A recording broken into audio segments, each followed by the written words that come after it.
Hello everybody and welcome to the stream. My name is Kevin and we are going to be live building my ServiceNow based card game called SN App or Snap, which I built for the Knowledge Conference in 2024, and I've just been tinkering with it kind of ever since. I've probably been working on this for like 2 years now, just sort of on and off as a sort of a hobby project. That makes it sound like it's huge, and I guess I have put a bit of work into it, but it's not, it's just a silly little project. But the reason I've done it is to learn some things about some of the newer technologies in ServiceNow and see, if I can push them to the limits. So focused on things like UI Builder, Flow Designer, and this week we're doing something extra interesting with one of the brand new features from ServiceNow, or been around for a release or two, the Now Assist skill kit, which is part of the Now Assist AI LLM system that ServiceNow has. So in terms of AI, I'll just sort of for those of you who I don't know if I have any listeners, but for those of you who may not have been sort of across what's happening in the AI space in ServiceNow, ServiceNow has had AI stuff for a while, a lot of predictive modeling things, what they call predictive intelligence, for determining what assignment group to send things to, or what have you. There's been like 3 or 4 capabilities, maybe more, that are predictive sort of machine learning type capabilities. But recently, in the last couple of releases, ServiceNow has been introducing built-in LLM capabilities, which they have called Now Assist. A lot of things like ticket summarization and knowledge generation, things that require large language models to generate text. Now, I've been playing with LLMs for a little while. I use it for things like generating, I use it to make a lot of my games when I do game jams and things like that. If I need code or if I need to learn a new product, I will ask ChatGPT. I have the paid version of ChatGPT. I'll ask it to do a lot of my work for me, or come up with ideas for me, or help me understand something a little bit better, and I find it's really good for that. And one thing I experiment a lot with is getting it to produce like JSON structures and things like that, the data structures that I can use to read and interpret. So it's quite good at that sort of stuff. If you give it a sort of framework of what sort of data structure you would like it to produce, it's pretty good at producing a good data structure, and it's pretty good at being able to write code that can read that data structure as well. So to that end, when thinking about my app, my game, one of the benefits of using this particular game structure, which is based on Marvel Snap, is that kind of everything is very clearly structured. I'll show you what I mean. I might fire up might grab my little diagram just to describe the data model, because that might help. For those who don't know, up above me there is fake Earl Duque. That is not really Earl Duque. It is a little video of Earl Duque that's on a loop, but he's effectively my rubber duck. So if I need to debug things, I can talk to Earl and ask him questions, and he will help me work through my problems. So I love the joke, rubber Duque, Earl rubber Duque, because he's effectively a rubber duck. He's rubber duck debugging. So that's one of my favorite things on the stream. Okay, so let's have a look. Let's find the data structure.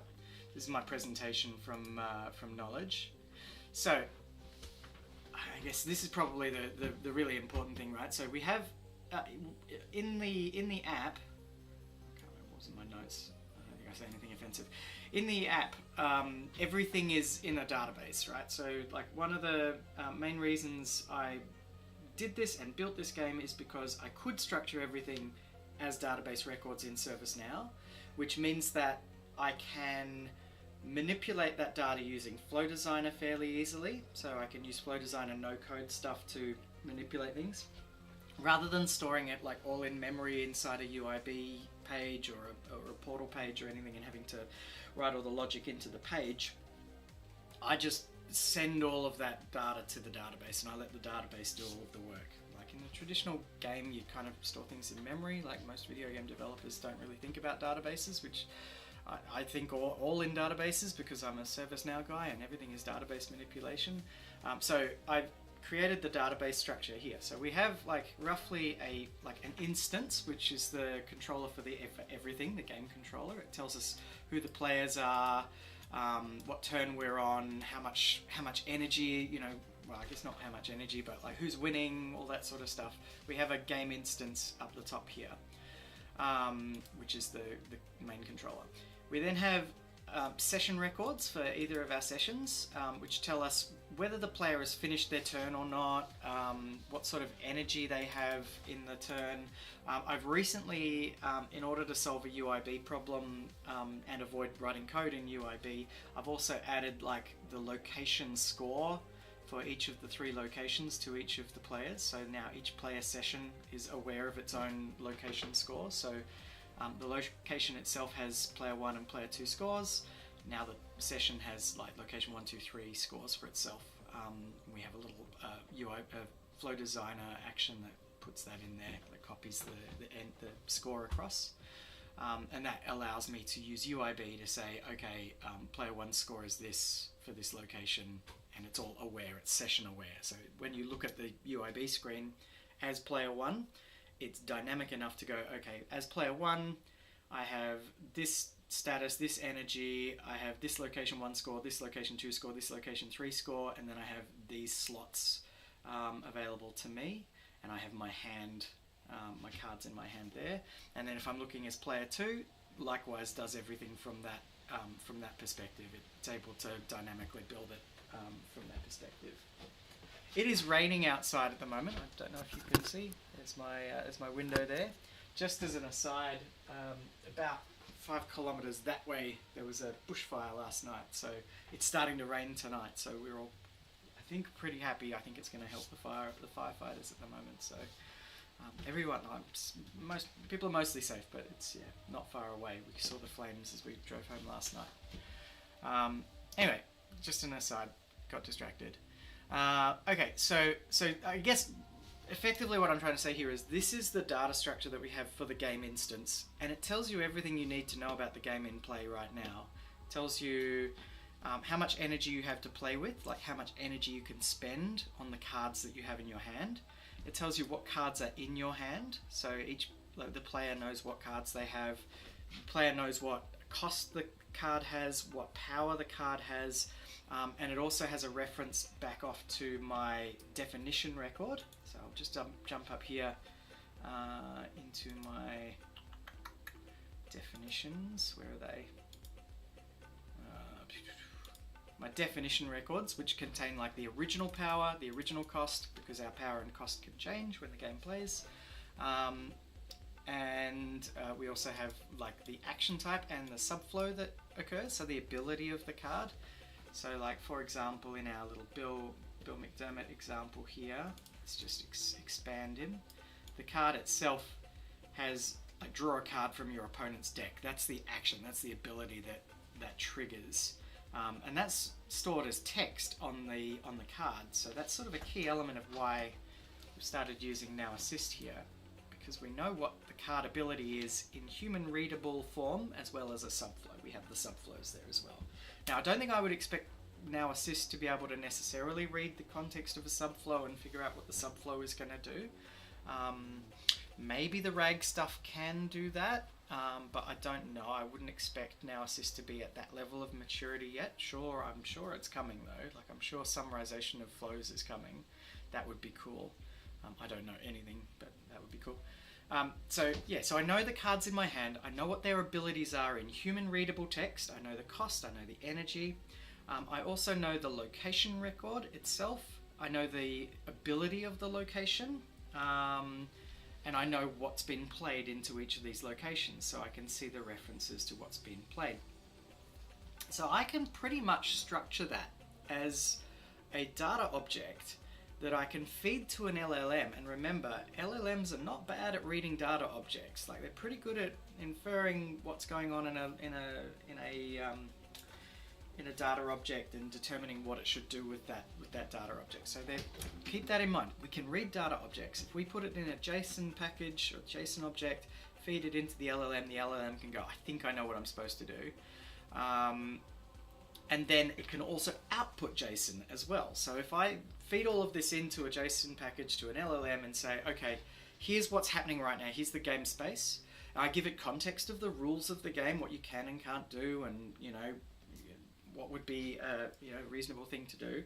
It's able to go away and have a think about what it thinks the next best move would be, and it can spit out a very basic JSON package that just has, like, effectively, I've asked it for 4 things, for example, in this. I've asked it for the card that it wants to play, the location that it wants to play. Remember, we have the JSON package, so we're able to feed it the sysids of those things in the JSON package, and it can go, I want sysid 1, 2, 3, and sysid 3, 4, 5. And I want to play them, I want to make those 2 things, card A to, location B. And then I've also asked it to give us a little rationale, so to describe why it's doing that, why it's making that move. And then the final thing I want to do is I want it to end the turn, because I want it to indicate whether it can play another card in that turn or whether it thinks it's finished. So let's go into some of the stuff that I've been messing with this week. So that's kind of the context. We have a few tasks for today. So I've added a new column to my Trello board. I have the really up next column, which is, I'm just going to select my stream so I can see if anyone's concurrent viewers. No, I haven't got any viewers, but that's okay. People can watch back on this. So I have a few things I need to do. I want, at the moment, the skill is, the AI skill is, it plays okay, but it kind of has a singular strategy. It plays to the same location every time. It finds the best location to play to, and it always plays to that location. So that's not perfect. I need it to know the rules a little bit better. It also doesn't quite get the scoring right. So sometimes it plays cards that are invalid, and we don't like that. We don't want it to play cards that are invalid. So I need to stop that somehow. In order to actually get an auto player, so right now it's an assisted automatic play, an assisted AI play, so I can play the game, hit a button, and it will generate the activity in the background as like a standalone subflow. I want to incorporate that subflow into the game so that it will autoplay against itself. I want to show you on the game that you're playing against an AI player. That's another thing I want to do. I want to set it up so that, so that it will autoplay. That's the next one. I want to show you the rationale. I think that would be cool. I'd love it to be able to just go pop up a little speech bubble or something and say, oh, this is what I did. So that you can get a bit of back and forth interaction with your AI that you're playing against, and you can understand that it is an AI that's playing. That would be cool, because we do have the rationale. One thing I think would be cool is to make it talk smack as well, to get it give it a little bit more personality than it has right now. Like, oh, we're gonna really cause you problems with this card. Right now, it just describes what it's doing. And there's just another thing. It's not a NASC thing, but I'd like to change the name on the form. So that's where we are. That's what we're planning to do for today. Let me show you how Now Assist has actually been implemented. Let me log into this instance. Un momento, por favor. I'm not logged in. Might throw this one off page for a second. 1 second.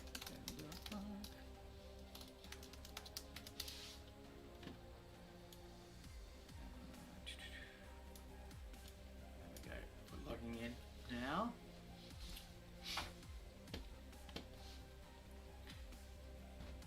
okay.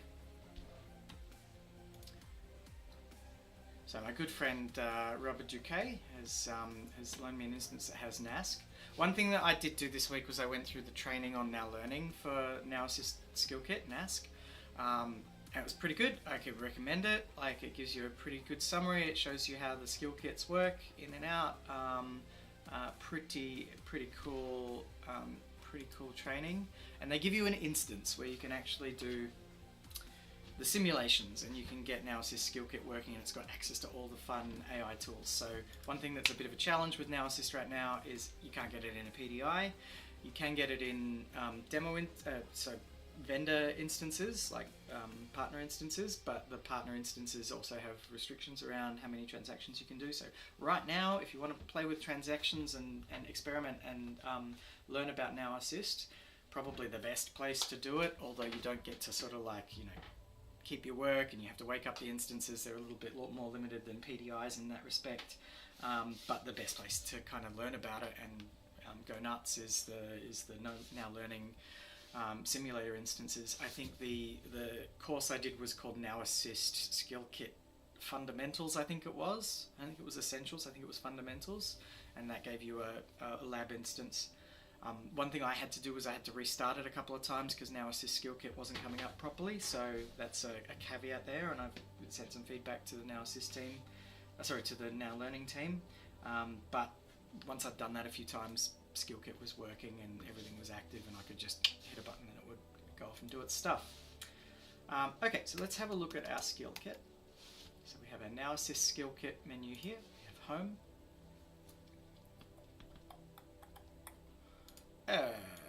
That's annoying. I think that's a role problem. This is an instance I've just installed my stuff in, so what do we want? Syslist, sysuser.filter, and we want not that. We want name, actually probably user ID, because I know that. User ID, Kevin Clark, Sami.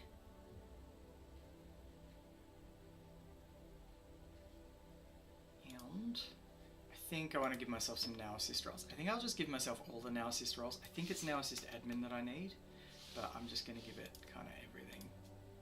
Now Assist Creator, Panel User, Admin Viewer. Okay. Fingers crossed. Refresh maybe. Might have to do a log out, log on. Now Assist.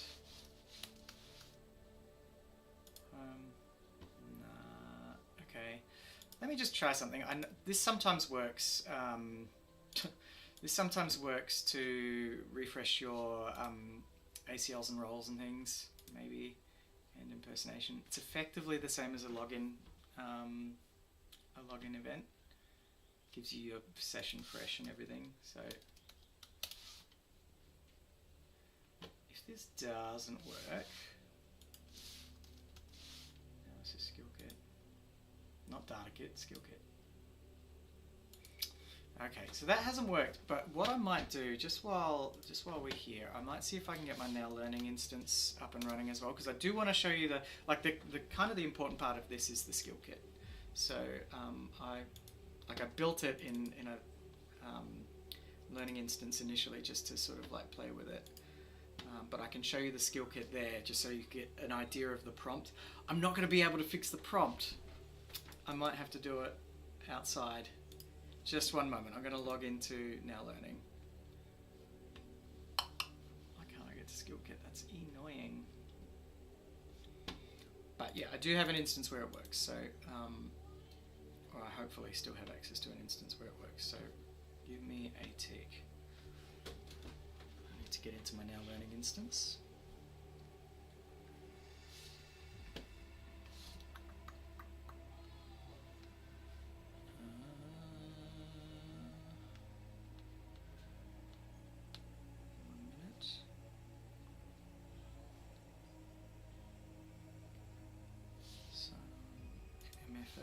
Who loves MFA? It's the best.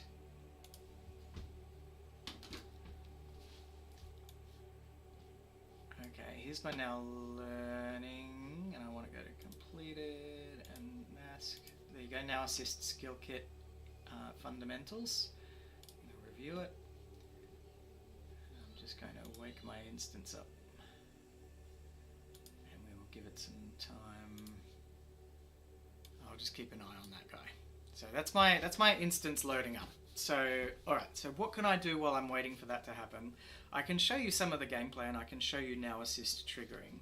And I can show you my script includes and what have you. So actually I can show you the prompt because I do have the prompt saved off to VS Code. So give me a moment and I'll show you the code, the prompt.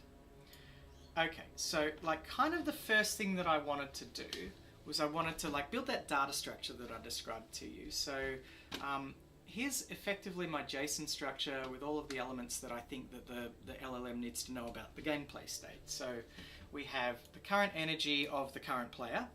We have a series of locations. So we have our, can I collapse that? No, it's not real JSON, I can't collapse it. So we have a series of locations. So we have location like 1,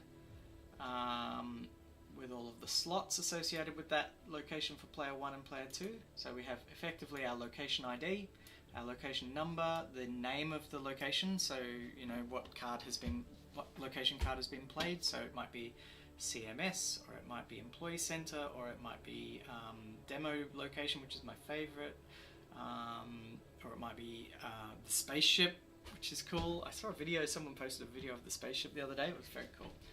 I would love to go to the spaceship someday. We have our player 1 score and our player 2 score in that location, coming from the I guess that comes from the location record. Yes, it does. There's the ability description of the location. Then we have the slots. So each card that's been played there. So we have slot 1, slot 2, slot 3, slot 4, and it shows you what cards are in those slots with the ID, the name, the power, the cost, and the ability. So we're retrieving all of that stuff from the various records that are associated with the location. We have location record, we have location slots as children. The location slots have a reference to the card definition that will show you what they have a reference to the card instance, the card that's been played in that location, the card instance. And then the card instance has its current power and cost. And then the card instance also has a reference to the original definition. So we're dot walking all over the place in this. It's highly referential, this database. I should map the schema properly so that you can get a real picture of the actual database schema that's in here. So yes, we have player 1's cards, slot 1, slot 2, slot 3, slot 4, maximum 4 slots, because we know that that's the gameplay space. It's always the same size, it's always got the same number of slots. And we do the same for player 2, and then we do the same for location 2, location 3, etc, etc. So we have effectively what's on the gameplay board at the moment. We also retrieve the hand of the player. So we retrieve all of the cards that the player has in their hand. Again, we get the name, we get the current power, the current cost, again from the card instance. And then we get the ability and the name of the card from the card definition. That's where the original version of the card lives. So we have the hand, we have all of that stuff, location, score, everything. So at this point, the LLM has all of the data theoretically that it needs to know what's in play at the moment on the board. And the way Snap works, or this implementation of Snap works, is it's effectively asynchronous. I play my cards and then hit end, and then it goes into a wait state for me. So I don't see what the other player is playing. The other player then does the same thing. They select their card and play their card. And once both players have hit end, then the game progresses to the next turn. So you're not seeing what the other player is playing at the time that they're playing it. You don't see it until it's revealed, which is on the next play. So the beauty of this is we just need to get the state once at the start of the turn, have the decision making occur, and then end the turn for the AI. And then when the human player or another AI player, whatever we do, ends up progressing their turn, finishing their turn, then it will all reveal. And on reveal, we would immediately trigger this same flow again, because the AI is going to know immediately what the game state is. Once the game state has progressed, we can just snapshot this again, send it off to the LLM. So that's our structure. The next thing that we need to do, I guess, is teach it how to play the game. So there's a few things here. So we've told it, and this is my prompt. You are player 2 in a card game where your goal is to play a card into one of 3 locations. Each location has a location score, which is the sum of the power location score. And I guess so this is where we need to tune it, right? For each player. So we can go for each player, which is the sum of the power values of all cards played there. You win a location if your location score is higher than your opponent's. At the end of the game, you win the game by winning more locations than your opponent. That's the summary, right? Then we have game mechanics. You have a hand of playable cards. Great. Each card has a power, which contributes to the location, a cost, and ability, which can be either on reveal or ongoing. Fine. You can only play a card if its cost is equal to or less than your current energy. And I'm going to modify the prompt here. It is important that you don't play a card that exceeds your current energy. Okay. Playing a card will reduce your current energy for that turn, for the remainder of the turn, by that amount. If you have remaining current energy after playing a card, you can play an additional card. So you can play until you've run down your energy. Additional card as long as the next card is equal to or lower than your current energy and doesn't exceed your energy budget. Current energy budget. I'm going to call it that. Hopefully that's good enough for the LLM to interpret. Each location has 8 location slots, 4 for each player. A location ability which may modify gameplay. Cards can only be played in locations with available empty slots. It is important, this is a thing that the LLM doesn't get right, it doesn't play to the empty slots properly, that you don't play to a location where all the slots for your player account have been consumed. One moment please, I have a small visitor in my room here. Yes sir. Dad, I got really far in Come up here. this level. Come and be on stream with me. I Come and be on stream. just instantly died. Why? I was so close. I just had 2 more obstacles and I died. Wow. What game are you playing? Astrobot on PlayStation. Yeah? Yeah. So you're coming to tell me about a level that you're playing. Okay. And I need help. You need help. I will be out in a bit, probably not immediately, but I'll be out in a bit. I'm just on the internet. I have no viewers at the moment, so we're just sort of like talking to ourselves, but we're all being recorded on YouTube. So say hi to YouTube. Hello. Can you see fake LGK up the top? Yes. Can you say hello to fake LGK? You see fake LGK there? Hello. He can't see you, he's just a video. Yeah. But he's nodding, so he's with us in spirit. Okay, mister, I will be out in a tick. Thank you for jumping on stream. See you, buddy. Can you close the door? Thank you. That was my kid. Yeah, that was my kid. Where were we? So, yeah, cards can only be played in locations with available... hang on. Cards can only be played in locations with available empty slots. Take that out.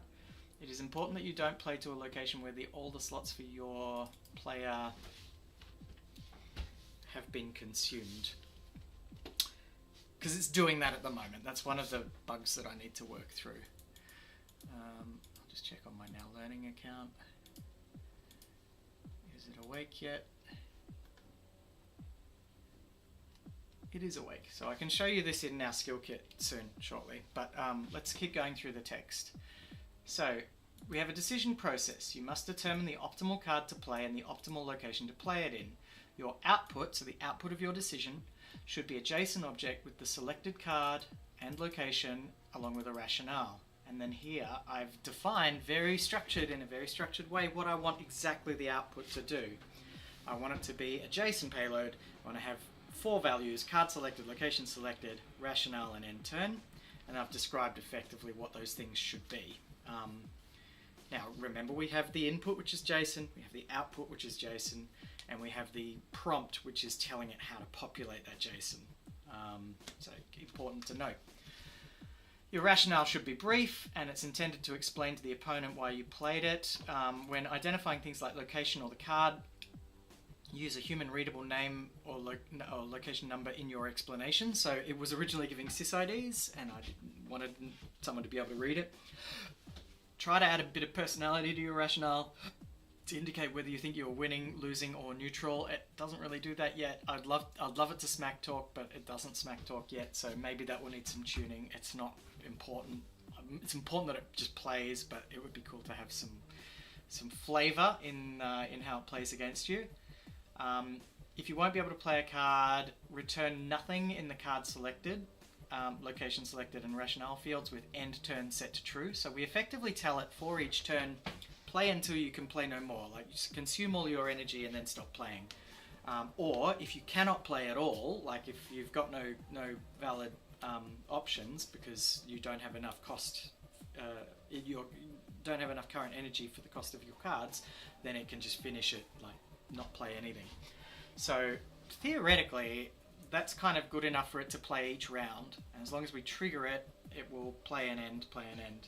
And the reason I have end turn as a true false is because I use that in my flow. If you're playing a card and will have enough remaining energy to play another card from your deck, so if you can keep playing from your hand, then reduce, if you play another card from your hand, after the current energy is reduced by the cost of your playing, set end turn to false so that you can keep playing. It's a bit of a clunky prompt there. Maybe that will cause us some problems, and maybe that's why we've been having some issues. But yeah, whatever. If you don't have any remaining energy once the card is played, to play another card from your hand, set end turn to true. So if it knows that it's used up its budget, then it will set end turn to true. And theoretically, it kind of works. Return only the output object and nothing else. This was very important, actually. When I was doing my early testing, it would tell me it was going to give me a like in the response from the LLM, and we're just using the Now LLM at the moment, right? So only the out-of-the-box Now LLM. We haven't plugged SkillKit into OpenAI or any other model. I reckon like an OpenAI, ChatGPT, whatever we're up to, 4.5 or whatever it is, I reckon it would do a really good job of playing this game and a really good job of processing this prompt. I haven't tested it, but it's pretty. Those models are like ahead of where ServiceNow's in-house models are generally, like in terms of like code development and things like that. They're kind of smarter, and that's no doubt because these guys are cutting edge, big, huge data centers. That's what OpenAI is there for. And when we're talking about our enterprise software, everything has to be hardened, and it can't be experimental. And we're sort of a bit more sensitive to the enterprise software landscape. So Now LLM, by nature, is likely to be a little bit behind other LLMs. I believe anyway. That's my opinion. I don't know what happens under the hood and what's being loaded into the models, but that's the impression I get. But Now LLM is good enough to play this game fairly well, so you'll see it running in a sec once we've gone through the prompt and you understand what it does. Okay, so here's our decision-making steps. We read all the cards. We find the cards that are empty. We record the power and ability. We identify any card abilities that might influence gameplay, ongoing effects, reveal effects, or power modifications. So it reads the descriptions of the cards to understand what's actually happening in the card. We look at the current energy. We note our score at each location. We identify any abilities that might influence the decision. So it's like going, okay, well, what's in there, and what should my decision be based on what's there? Location abilities that could impact your move. The opponent's score, the opponent's cards in play, the available slots, empty slots where you can play a card. It mentions empty slots only all the time, right? So one of my problems is that it keeps playing to the same location. Like, it just picks its favorite location and it just goes, I'm going to play there all the time. And that's no way to win the game, because you have to win 2 out of 3 locations. You have to win the majority of locations to win the game. So at the moment, it's not clever enough to find other locations. I've only done rough testing, but yeah. See, that should have been enough, because I've done it a few times. I've talked about empty slots and budget and what have you. Identify which cards have a cost less than your current energy. Evaluate each card's power and ability. Consider how playing each card would impact your chances of winning at each location. Select the best card and location. Choose the best card that maximizes your chance of winning or securing an advantage. Choose a location where playing this card will have the most strategic benefit. If multiple options exist, prioritize maximizing your lead, closing a gap, disrupting an opponent's advantage, synergizing with cards or locations. So I'll give you a bit of a peek behind the curtain here. I wrote most of this stuff out, like, just typed. These are the rules. This is the rules of the game. Blah, blah, blah, blah, blah, blah, blah, blah, blah. And here's what you need to do. So more or less I gave it these instructions. But I fed it through GPT. I probably actually have that, like that exchange. Card selection strategy, I think that's it.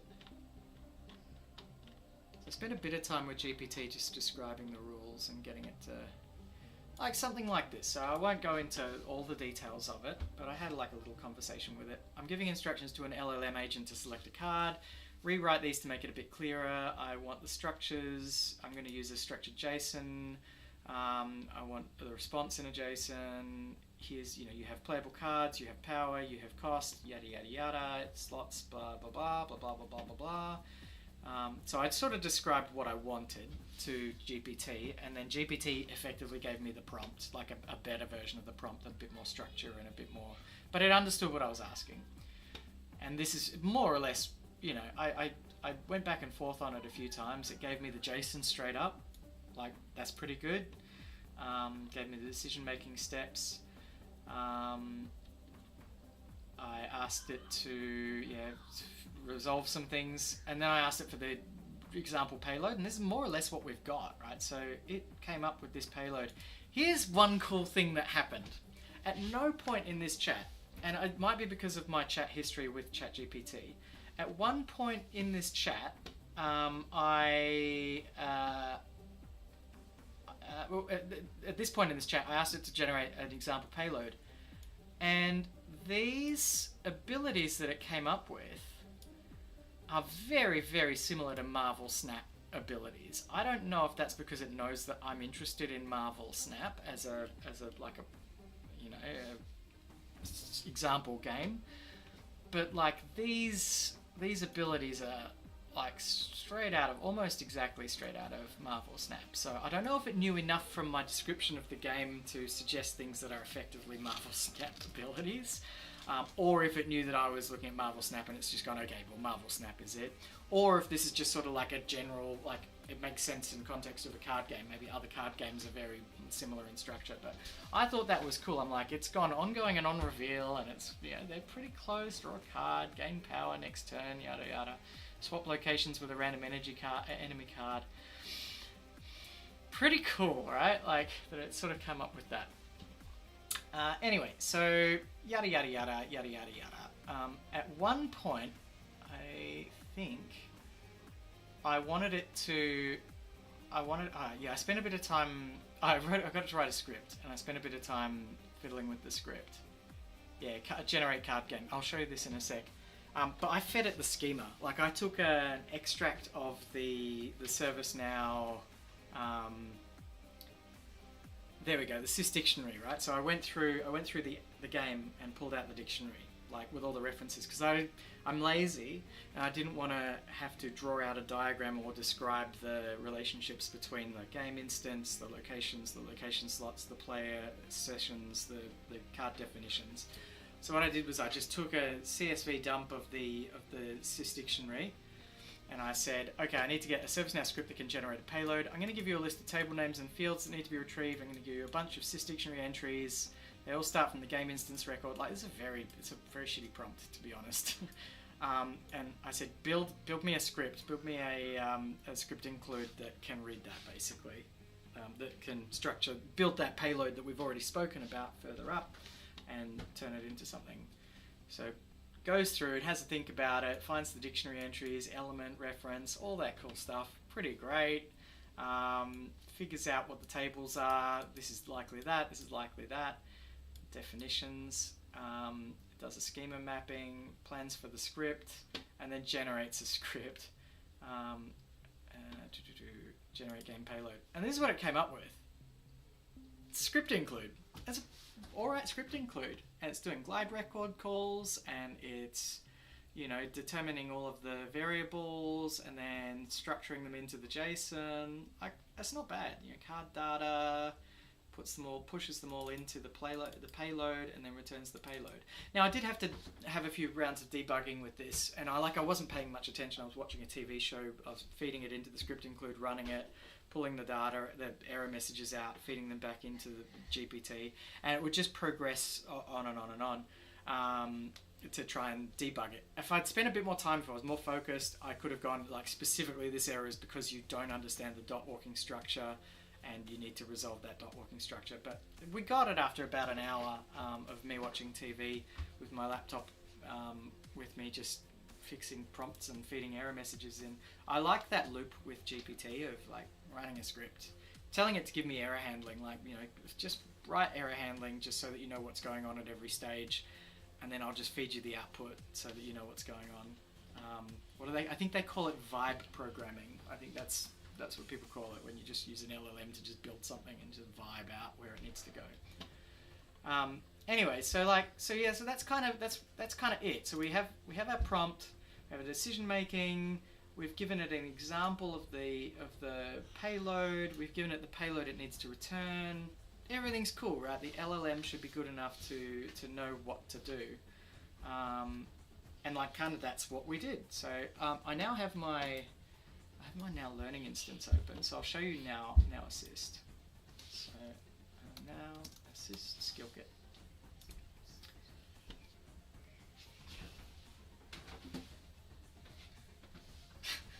I have a little dude here. I'm sorry.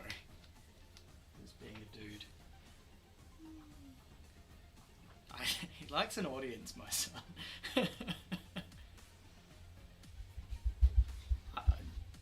Buddy, I'll be out in, I don't know, I think I'll give it another 20 minutes or so. Okay? Okay. Out you go. Close the door, monkey. Thank you, buddy. Okie dokes. So, skill kit. Oh, this is data kit. This is not what I want. Oh no. I didn't mean to close that instance. Back you come. Yeah, I want skill kit. Skill kit. I don't know what data kit is. I'll have to learn about data kit. There's too many things in ServiceNow. Dear ServiceNow, there are too many things. Please reduce the number of things so that I can keep up. Thank you. Okie dokes. So, I'm not sure which one I want because I had a few tests on this. What's the most recent one? Probably this guy. SN app gameplay suggestion skill for a single opponent. So one thing that I've done, like the way the generation of the payload is done and everything, it's currently focused on just player 2. Like it assumes you're player 2, and so all of the structuring of the data, the script include, assumes you're player 2. So right now it's only like I would probably love to have it generic and dynamic, so that whichever player and gameplay and game instance you feed in, it's able to determine which player you're supposed to be. I'd have to build that into the script include, and then I'd probably have to tweak the prompt a bit to make it work correctly. But for now, I just want it to be an auto play against player 2. You are player 2 in a card game. It's the first part of the prompt here. So here we go. This is literally the prompt that we had before. Yada yada yada. So a couple of things to know about, right? So you have your prompt editor over here with a few different components. You have an input, you have an output, and you have tools.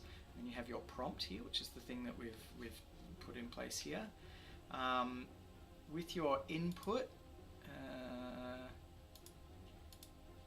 you can have it point to a thing. So in this case it says record game instance, and it's got table name, game instance, yada yada yada. There's a few different types of inputs that you can do. So let's just add one and see what we've got. So string, numeric, boolean, simple array, JSON, object, JSON array. So we've got all those things. Record is there, I think, as well. Record. Oh no. Oh, okay. So it's looking for. So it's the string and the field value. So or the type and the field value. So type. Actually, this is not right. I'm lying to you, but that's okay. Let's go test values. So that is literally a string. How did I get a reference, a record? Data type record string. Okay, so maybe it can only take one record at a time. So because I've already got one record input in the skill kit, it's only letting me have another record in the skill kit. That's fair. Otherwise, all the other types are the same. So we can select a record that we want to read, yada yada yada, choose the test record, and we have something in place. And then we have our, so that's an input. We also have outputs, which are, again, just an output of what the thing has done. You've got string, record, numeric, boolean, JSON. I've made these strings so that I can like JSONify them in scripts elsewhere. So I think this is all built as string outputs, and I've also got this thing which is, I think this actually, it hooks up to the input. So instead of putting the input directly into my prompt, so I'm not taking my record directly and putting it into my prompt, I'm actually taking the input, feeding it into my tool, and then using the output of my tool in my prompt. So this is effectively a transformation tool for the data that's coming in. So whatever triggers the skill passes its output to the tool, then the tool passes its output to the prompt. And the way that looks, I'll just hit update prompt, go into edit mode basically, is somewhere inside my prompt I need to put something that is dynamic. So this is how dynamic things in SkillKit are structured. So we have like generate output, and you can see there that's my tool, generate output, and we have like a little picker for it. So two places I can get inputs from my skill inputs or from my tools. So if I use game instance just raw, I can select the field that I'm using the output of the input there to go straight into my prompt, which is fine. Like I could, if I was almost at the point where I could probably go and map almost everything from dot walking into these fields. So I possibly maybe didn't need to build a script include. I probably didn't need to spend an hour in front of the TV getting GPT to write a script include. I possibly could have dot walked all of the data that I needed from the game instance record. In fact, I'm pretty confident.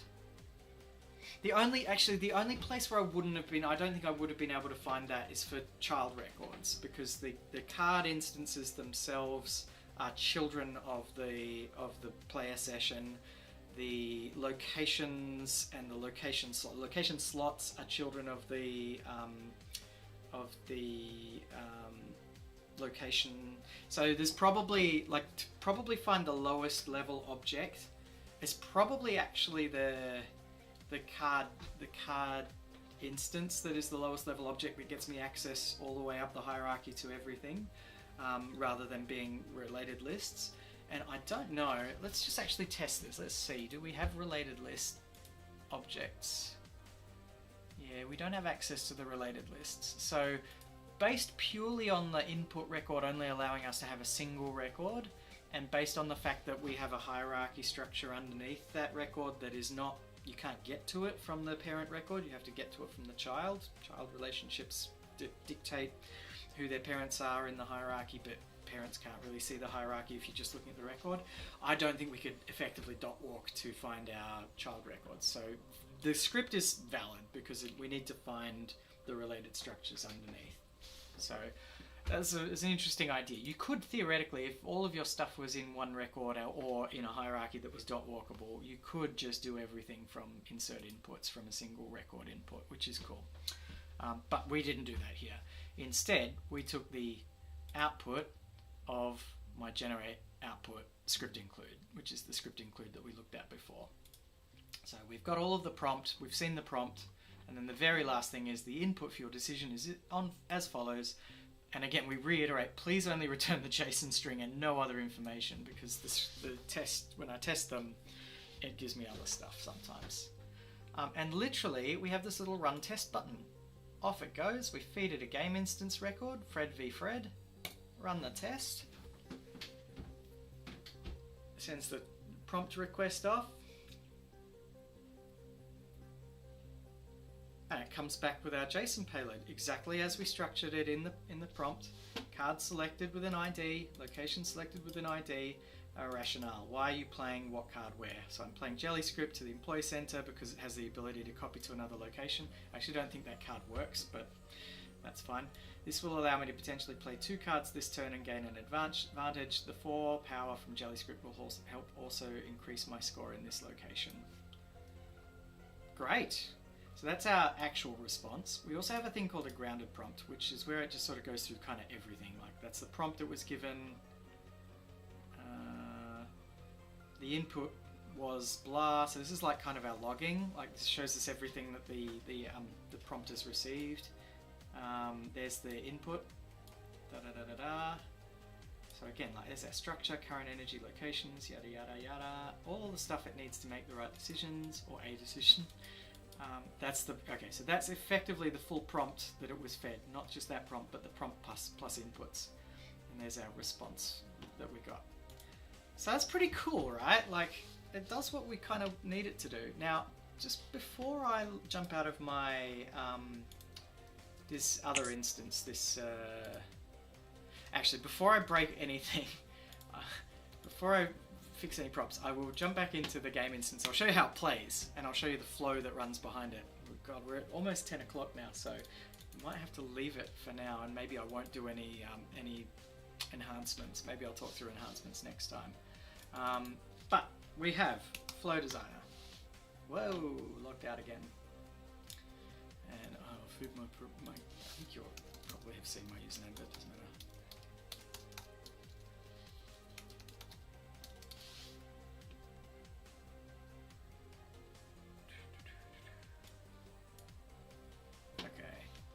NASC again. Alright, we want Flow Designer. So we're going to go into Flow Designer. We're going to see how we call it.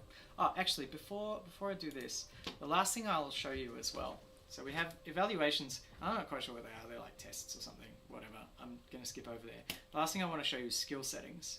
Because this is where you publish it. And this is where you make it callable from your instance. So we have... Where do I find it?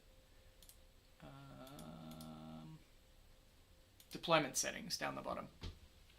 And this says, okay, well, we've got the feature and we want to allow the admin to edit this feature. I think, do I have to have selected it? Maybe. Skill settings. Okay, weird. So you allow admin to edit, enable this skill from the following. From the Now Assist panel, allow this skill to be triggered through the Now Assist panel. And UI action. And this is where I got the code to be able to execute the prompt. So out of the box, Now Assist kind of gives you UI actions and that's it. So it's not going and saying, oh, here, I'll make it a flow action, or I'll make it a script include or something that you can call. It doesn't do that yet. It gives you a UI action. So it's all pretty much like, it's a very basic UI action. It goes into whatever table you attach it to, and it will give you that, like, it'll allow you to call the skill from that UI action. Now, they've made it quite rudimentary for now. I assume like the fact that this is like a card system means that there will be other ways. Like I can sort of, without knowing anything about the team that's building this, I can assume, I reckon I can guess that they're probably going to start going, make a flow action. But perhaps they're not confident enough to let that happen. But I kind of did that anyway. So let's have a look. So we had the UI action, and add a UI action to, in this case I've put it on the game instance table. But we can go in and open that, and we can look at the underlying code, and it might be client-side code, but it works server-side. So I did some tests. It works server-side. So that's effectively how we make it server callable.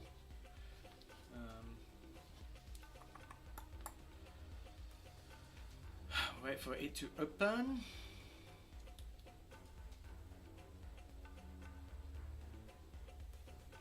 We'll continue to wait for it to open. Page is unresponsive. Continue to wait for it to open.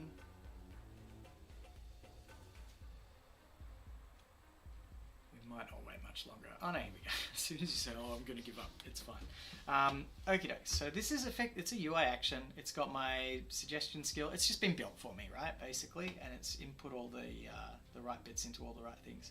So it's all hard-coded sysids. So you know, that's not what we do in ServiceNow. We don't do hard-coded sysids as a best practice, but it's all hard-coded sysids. So if we open this guy up, what do we got? Like, I haven't spent much time looking at it. We got the inputs, so we're getting a game instance record, we're getting the sysid of the current record that we're clicking the UI action on, fine.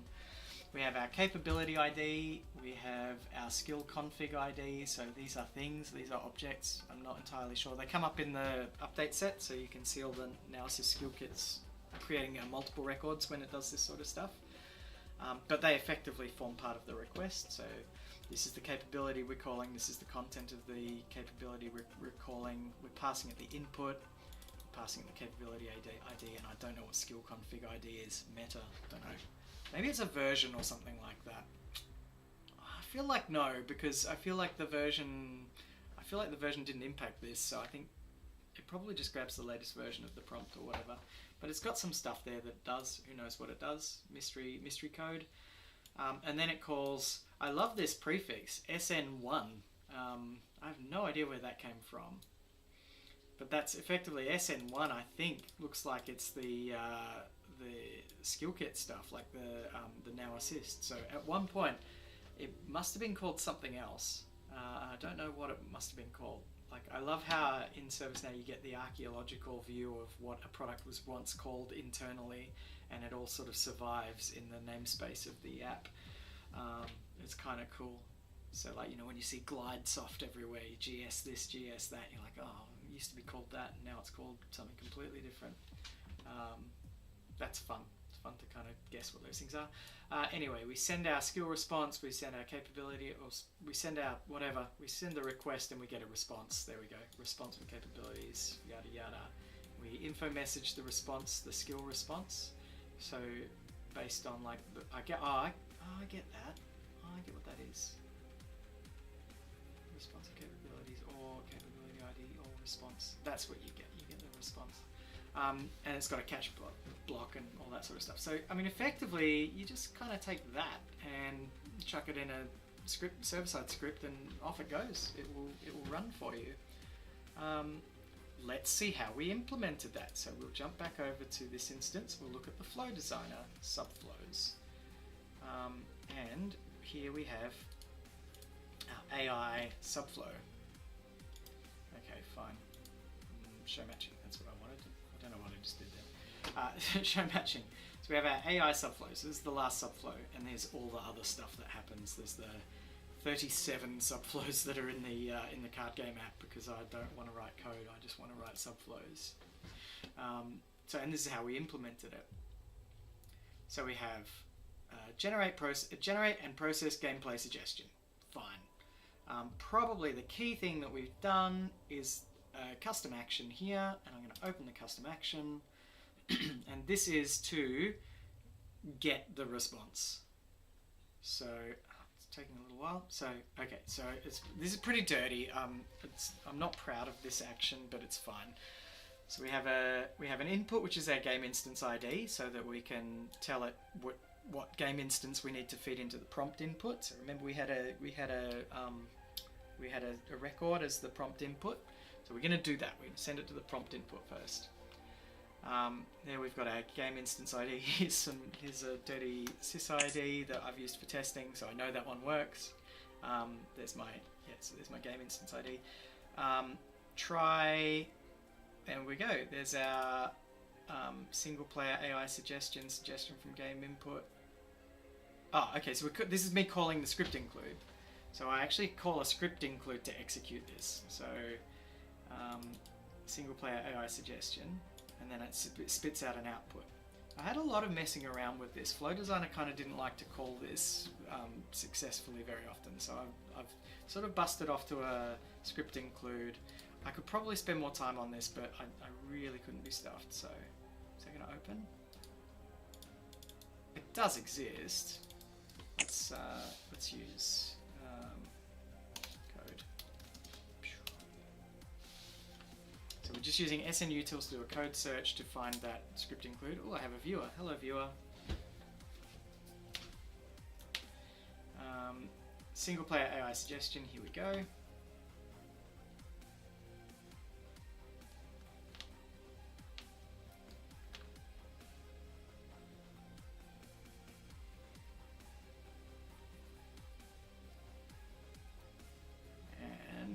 Opens up my script include, which is the thing that actually calls the Now Assist script, the skill kit, with my game instance ID, and then constructs sends it off to skill kit. Skill kit then constructs everything else. Hey Andy, welcome aboard. We are like well into an exploration of how to get Now Assist skill kit, the AI LLM system in ServiceNow, to be able to suggest a gameplay for my card game. So we feed it the game, like everything that's happening at the moment, where the cards are, what the scores are, everything. We feed it as a JSON payload into SkillKit. SkillKit has a prompt that tells it how to play the game. It says, here's the rules basically, here's what you should do, here's what you shouldn't do. Can you tell me what card I should play next, to what location, and tell me why you played it. So the LLM reads all of that, the data structure of everything, reads the rules every time, and then outputs are, I think you should play this card here because that's going to win me the location or get me some points or whatever. And it's all kind of working. So we're just going through the nuts and bolts of how it all works. At the moment, we're looking at how you write a script or put in place a script to call the AI, the skill kit, by just adding in the inputs and everything in there. Off it goes through the prompt and everything. So this is my script include for calling the prompt. So here we have our input structure is built up. We get the game instance, the response content is empty, and then we feed it to the LLM. Off it goes into SkillKit using the SN1 extend, whatever this is, one extend util function, which is the SkillKit function.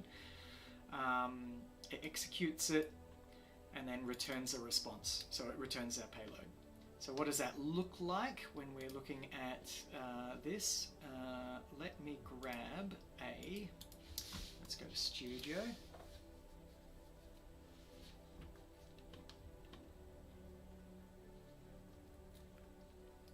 And we will grab a game instance. So we have there's a test game instance I think I've been using in this environment. So I'm going to grab I'll lay out list, I won't show list, thank you. There we go, and we'll grab the sys_id of one of those.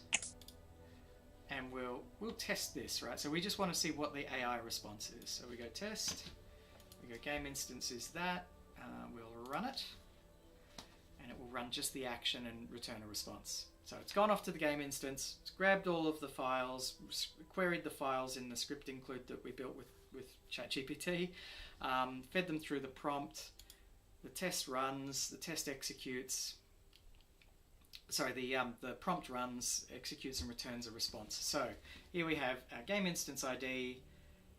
We have sent it there we go, it's responded. So this is effectively the response, the prompt response. So the rationale that it's given me is, I'm playing Liquorbot to destroy the top card of my opponent's deck at Integration Hub, disrupting their potential combos. I'll end my turn here. So cool, it's gone and it's determined what it needs to do. That's pretty cool. It's given me a card that it's selected, it's given me a location it's selected, it's given me a rationale, and it's given me an end turn command. So it says I'm done, I'm going to play that card and I'm done. Super cool. So that's what effectively just executing that LLM is. I think if I ran it again, it would give me roughly the same, if not the same response, it would give me something very similar. So off it goes. Again, we're using the Now LLM, like this is just the out-of-the-box ServiceNow model, and it's able to play the game. Once I explain the game to it, it's able to play it. Still playing Liquorbot, and it gives me a slightly different rationale. It says disrupting their potential combos, and it says I'll end my turn here. So it is sort of, you know, it's describing it differently every time. So it is thinking about it. That's proof positive that it's an LLM. It's giving you different responses every time it executes, but it's coming up with the same logical rationale. So that's something. Cool. And then so if we jump back out of the action, so that's our action up here. That's the first thing it does, is it gets the move. One thing that we've done here, or I've done here, is that I'm capturing has it been told to end turn? Did we get a signal that says please end the turn?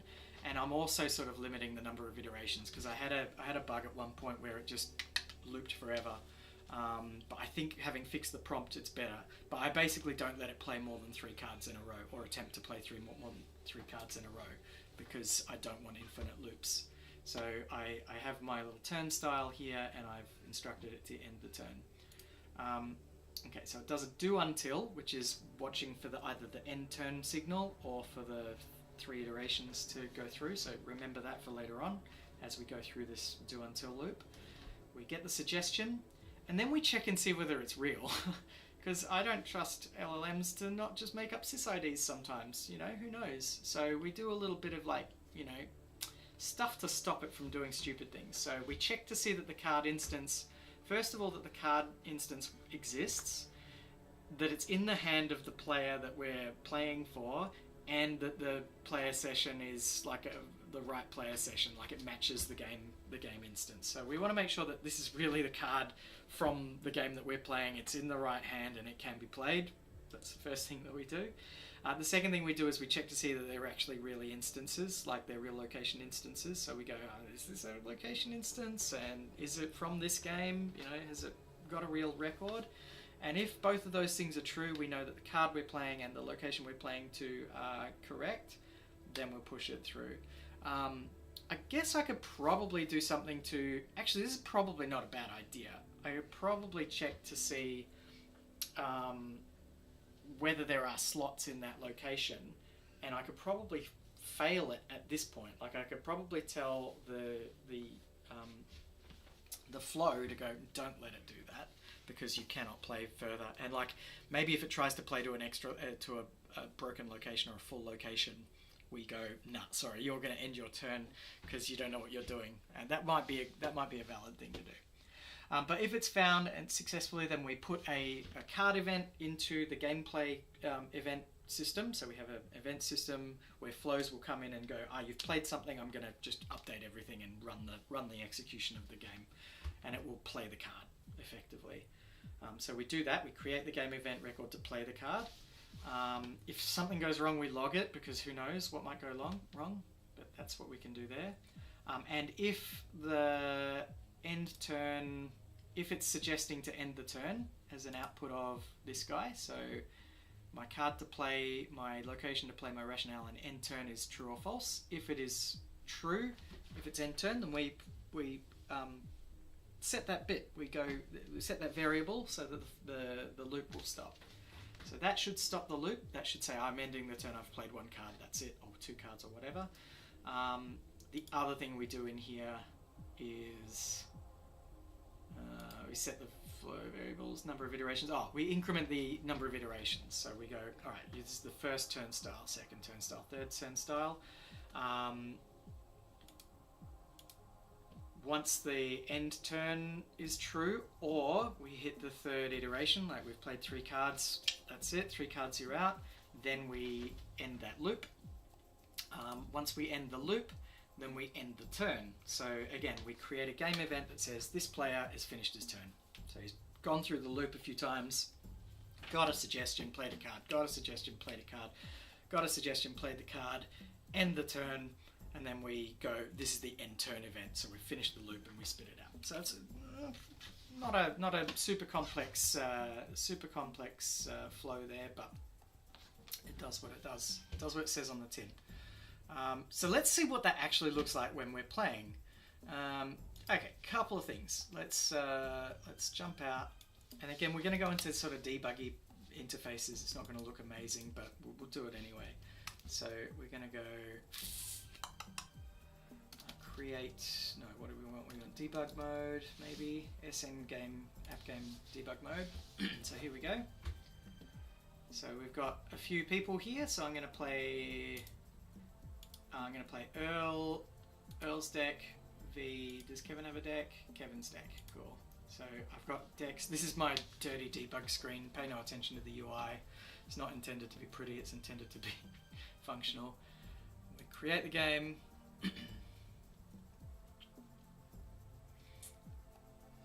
Interesting. Oh, I have to oh no, there we go. Create the game. Matchmaking queue is happening, so it's currently building the game, and now the game is finished. So there's our game instance. We can jump into debug mode and we can see it. So this is the gameplay space. The debug mode looks ugly. Should load.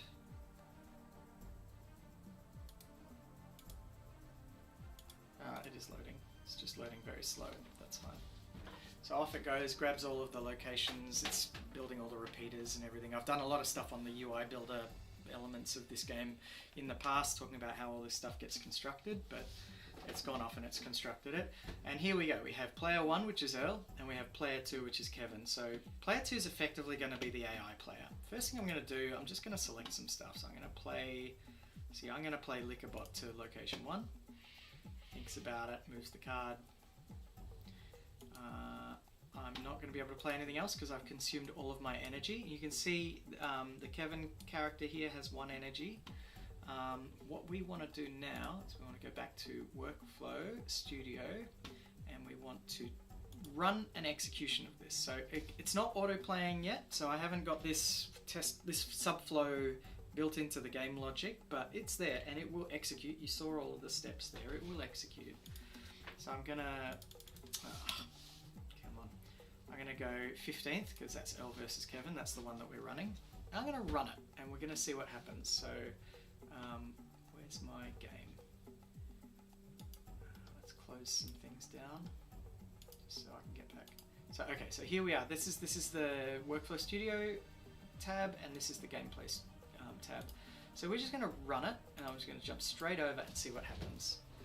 So we're waiting for player 2, which is Kevin, to select a card to play.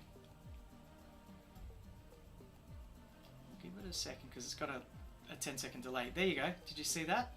Mark Stanger, Mark the Stranger, has been played from my hand into the thing. The AI did that. Like the AI made the choice that it wanted to play. Oh, it's played another card. It's played Jelly Script. Now it's playing illegally right now. It cannot do that.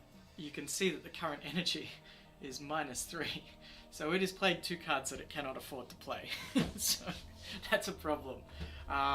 So I think we do need to stop it from being able to play cards that are illegal. So I might build that logic actually into that flow, as well as updating the prompt to see if I can get it to be smarter. But it's interesting, it's done something different now. So it has, in the past when I've run this, it has grabbed, it has spammed the same location. So it's gone, I'm going to put it there all the time because it's the best location. And it does it until it fills the location up and it's kind of dumb. But so a couple of things have gone wrong here. So it's overshot its budget. It can't spend -3 energy. It can only spend 1 energy. So really, I don't even think it could have played that card. So that's a 2-cost card, and this one is a 2-cost card. So it's illegal for it to be able to do that. So that's a problem. So we'll build error handling, I think, into the flow to stop that from happening. But let's have a look at what happened in the flow. So if we go back here, we've got our execution context. The first iterations, we've got the 2 iterations, first and second. In the first one, it decided it's going to play Mark the Stranger to give +1 power to every card in my deck, which could be beneficial in the long run. I'm playing it in Aspen since there are no cards there yet and I want to secure an early lead. Now, this is a bug as well, so theoretically it shouldn't know that that's Aspen. So what I do with the game is I go, okay, to hide and show cards that you're not allowed to see yet, I have a flag field on the location instance, I think, and it will show the card if it's hidden. If it's not hidden, it'll show it if it's not hidden, and it'll hide if it's hidden, basically. See, even that's a bug. You shouldn't be able to click on a card that's not yet revealed. So that's a UI bug, but it's also a logic bug for the AI. But yeah, it did find Aspen, because that's where Aspen is, and it probably knows that Spaceship HQ is there as well. I'm surprised it didn't do this one. Give +2 power to cards in player's hand, because that's quite a powerful ability there. Anyway, so alright, so it's playing illegally. Let's let it cheat for the moment. I'm gonna see if I'm gonna end my turn, and because he's already in an end turn state, he finished his turn. Player 2 finished his turn already. Me ending my turn will now cause the other turn to stop. It should move the turn forward. It's running some logic there. There we go. We're on to the next one. Turn 2. That's interesting. See, I shouldn't have 4 cards. That's probably a bug as well. He's got an extra card because you get Delta card every turn. Okay, so let's do the same thing again. So if I think through like how I want the logic to be implemented, I want his move to happen like immediately, because it's all asynchronous. It doesn't really matter. I want him to do it before he's got an opportunity to see cards that I've played. I don't want him to cheat. So if I play immediately, then he won't be able to cheat. So we'll play another round. We will execute against the same game instance, because it is, and we'll jump back in, and we'll see what he does. How many cards does he play, and where does he play them, and are they legal? Here he goes. There he goes. He's played the Witch Doctor, and he's going to wait 10 seconds, and he's going to go back into the turnstile. Is he going to do another card? Yes, he is. He's playing the Toulsons. Okay. Is he going to play another card? Because he's got three rounds in the turnstile. No. So again, he's done something illegal. He's played 3 cards. And he's done this illegal thing where he's used way more energy than he's allowed to use. He shouldn't be allowed to do that. So what did he play? He played the Witch Doctor first, which was a cost 2. We're on round 2, so that should have wiped out his energy, and he shouldn't have been able to play anything after that. Then he played the Toulsons, which also cost 2, and he had current energy of -5. And then he played Mega Power, which has a cost of 3, and he was already in deficit. He shouldn't have been able to do that.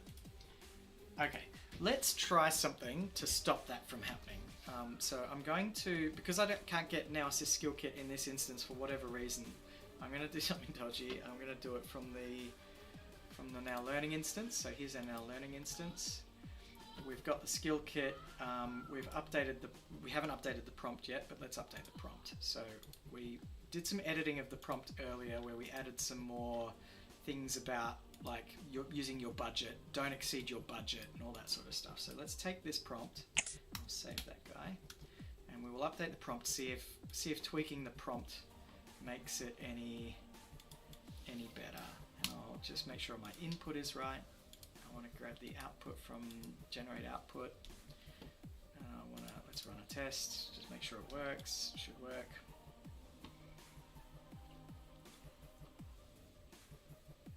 Cool, playing Jelly Script. I'm playing aggressively to secure an advantage. That's cool. It's giving me some flavor now. So it's giving me like a, I don't like you. I wanna end you. So it's giving me a bit of sass. That's what I want. And it's doing it end turn false.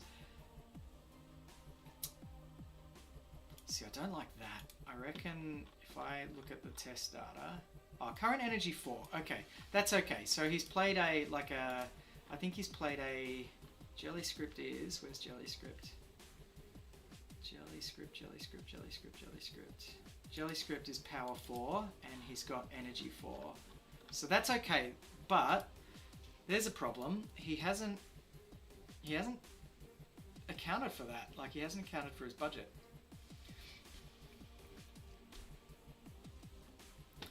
So I need to modify the prompt. I need to find something like that.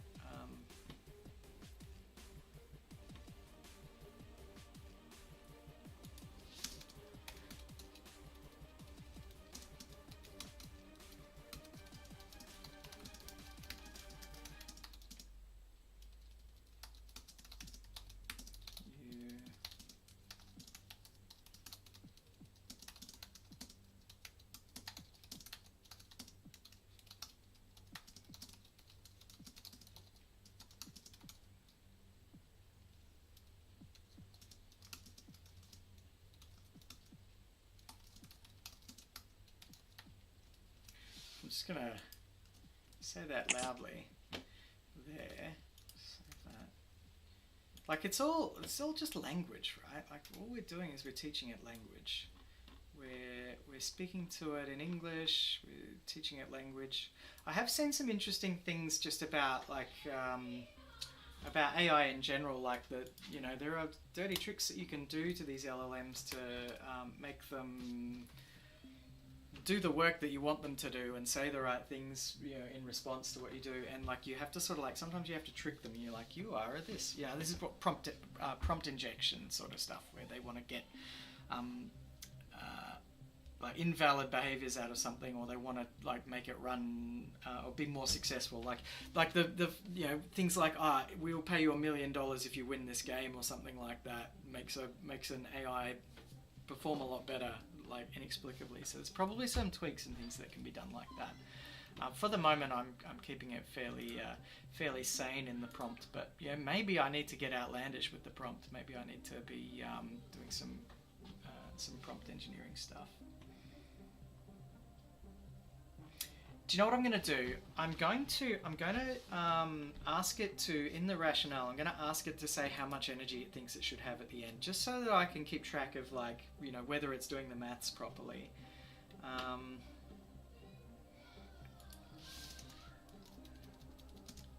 Tell me what you think the starting current energy value was. Or in the rationale, say what you think the starting energy value was. Oh, whoops.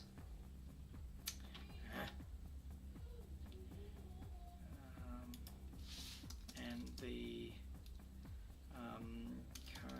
remaining current energy after playing the card. So this is like me putting a debug statement into the prompt, I guess. That's kind of what that is, right? So I want the rationale to tell me, you know, whether it's doing the maths properly. And that might even change the way it does the work, right? Just it's by observing that that's something I would love to know, it might change the way it thinks about it. I'm playing the card name 2. All right, so it's screwed some things up now. It's not getting the names. I'm going to run that again. I'm hoping that that's just a ghost.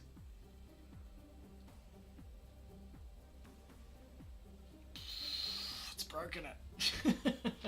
So I guess this is a downside of like trying to use an LLM for like very structured responses that we need to like be valid. Like card ID 2 is not going to be a valid card ID, so that's not going to work. It needs to be a sys-ID. That's what I need. Let's see the grounded prompt. Why has it done that? Ah, okay. Because we've got no. That's my fault because we don't. That's an invalid object. That's why. So that's a bug. That's me, not the prompt. So it's probably actually still quite trustworthy. Cool. Let's run that test. Run that test.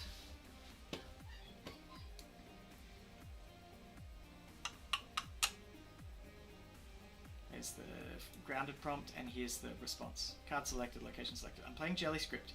Card has power of 4 and a non-reveal, giving me +2 power for each destroyed. I have 4 energy. Will reduce my energy to 2. That's correct. That's valid.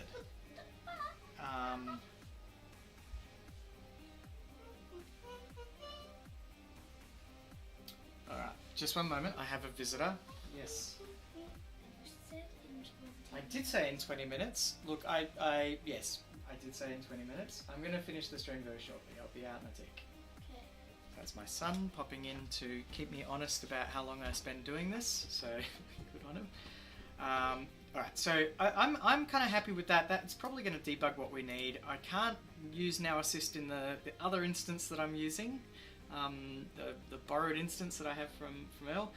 So I'm gonna publish this here, push it up to source control, and pull it back down on the other end. So that's what I'm gonna do. So I'm gonna publish.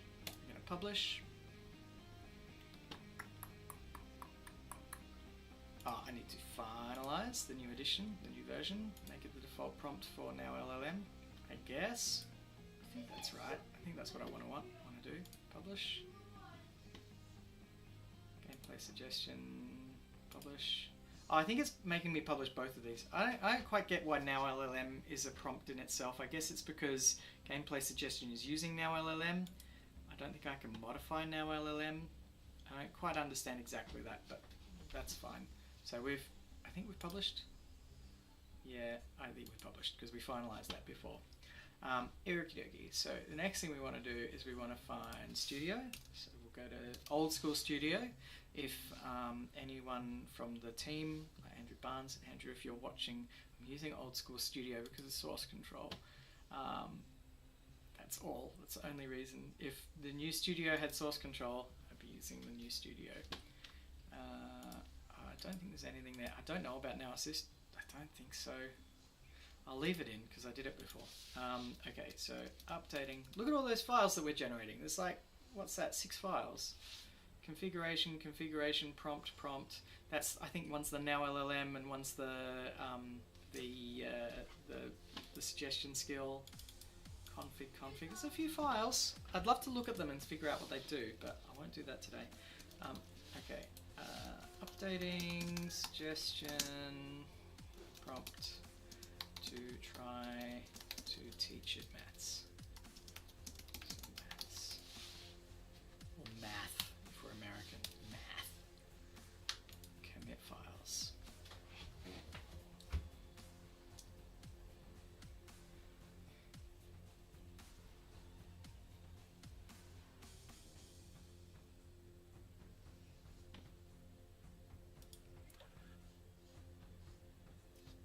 Just unmuted Robert UK so he can actually say things.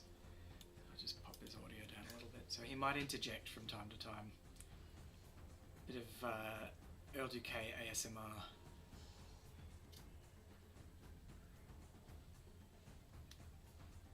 Yeah. They're big commits.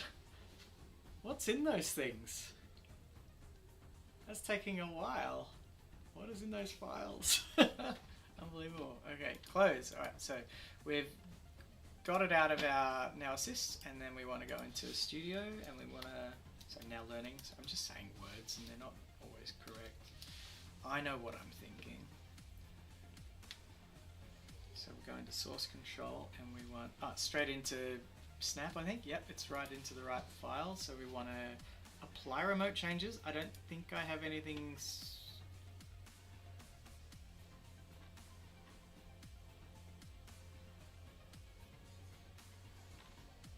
Oh, interesting. So there's some previous stuff there. I must have.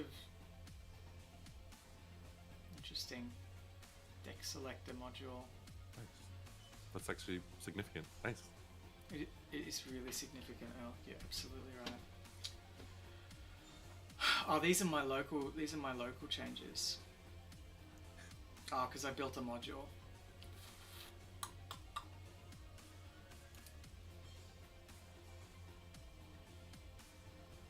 I don't think I care about the module. I'm going to apply the remote changes. I think that's fine. I should put the deck selector back in somewhere so it's in source at some point.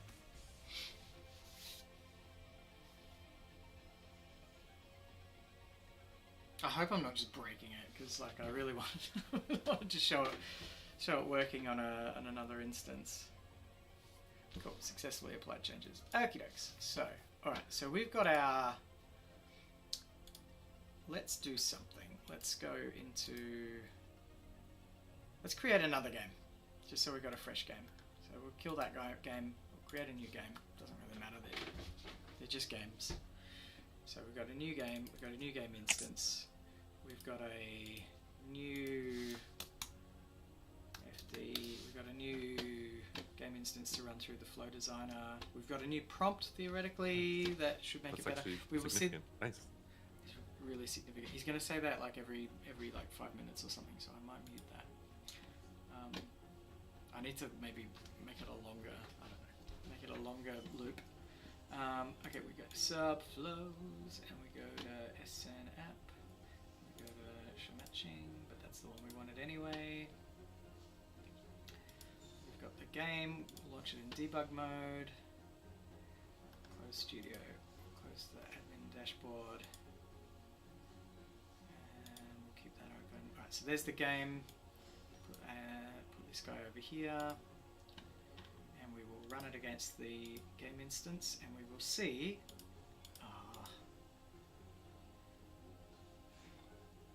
Which one? That one.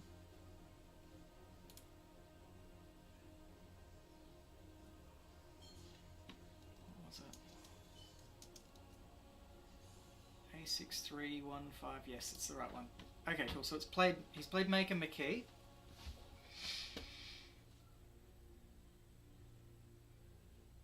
He's waiting 10 seconds to go back into the turnstile. So we leave 10 seconds just so that the flow execution can finish.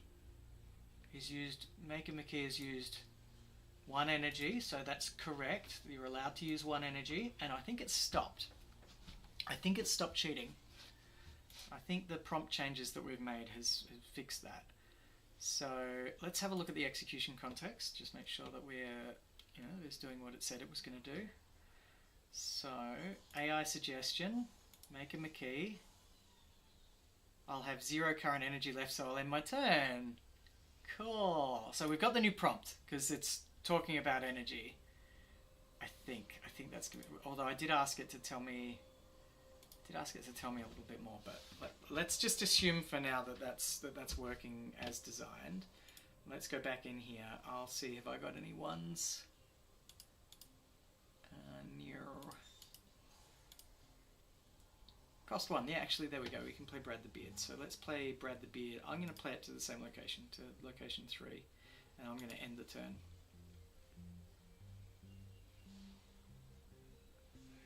Cool, and I'm going to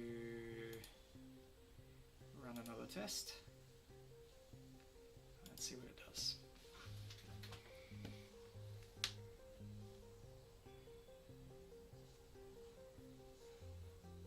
Played Jelly Script. It's got no energy. Is it going to try and play another one?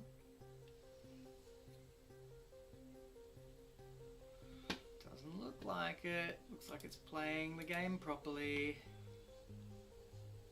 What does the prompt say? Yeah, let's finish this. It's finished the script. I'm playing Jelly Script to take advantage of the +2 from the location ability. This will give Jelly Script a total of power of 4, which is enough to beat Maker McKee's 1 power. I'll end my turn as I won't have enough energy to play. Hey! So it's not cheating anymore. That's good. We probably should still put something in this loop that says, have you really got enough energy? And if not, let it turnstile again, maybe without playing the card. Maybe I'll do something like that. But yeah, so that's cool. It's playing correctly. I'm going to put Liquorbot there. End the turn. Off it goes. And then I'm going to execute the AI again.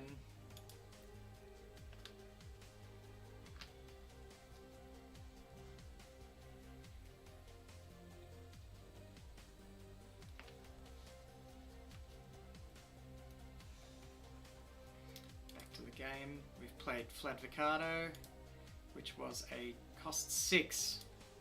You cannot do that. I do have to put the error handling in there. I have to stop it from being able to play something that it's not allowed to play. Let's have a look at why it thought it could cheat there.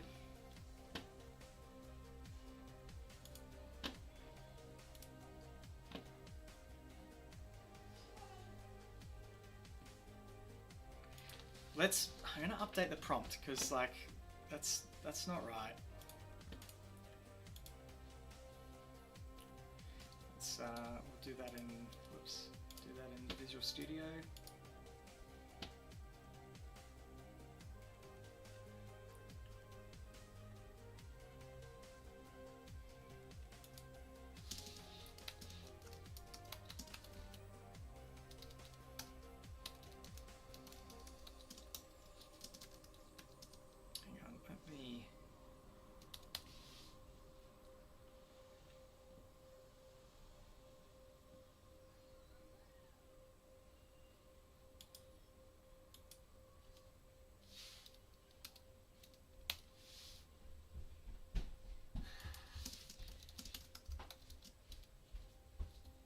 Look, it's more or less what I want. I think I'll put the error handling into the loop.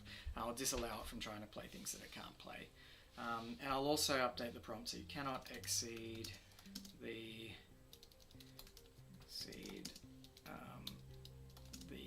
current energy value if the card cannot play a card that exceeds. I've told it that. It should know. Bad LLM. Bad AI. Anyway, look. So you get a flavour for it. I better finish. It's about 10:30, and my son would like me to play with him, so I'm going to go and play with him. You get the idea. So the game is able to play. I've got the action there. I might try and get it to autoplay at some point. Maybe I'll do that if I have some time this afternoon. Otherwise, we effectively have like an AI system playing a card game, which is kind of cool. It cheats a bit, but I think we can solve that. We can figure out how to make it not cheat. So maybe there'll be some prompt modifications to fix that. But otherwise, that's AI.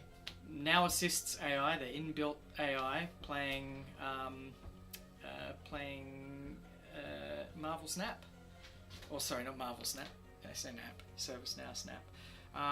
Yeah, thank you all for coming. Thank you for viewing. For those of you who are viewing offline or after the fact, I hope you found this insightful and interesting. I hope you've learned some things about Now Assist and prompts and the game and everything. So yeah, thank you once again. I'm going to dip. My name's been Kevin, and you've been wonderful. Thank you.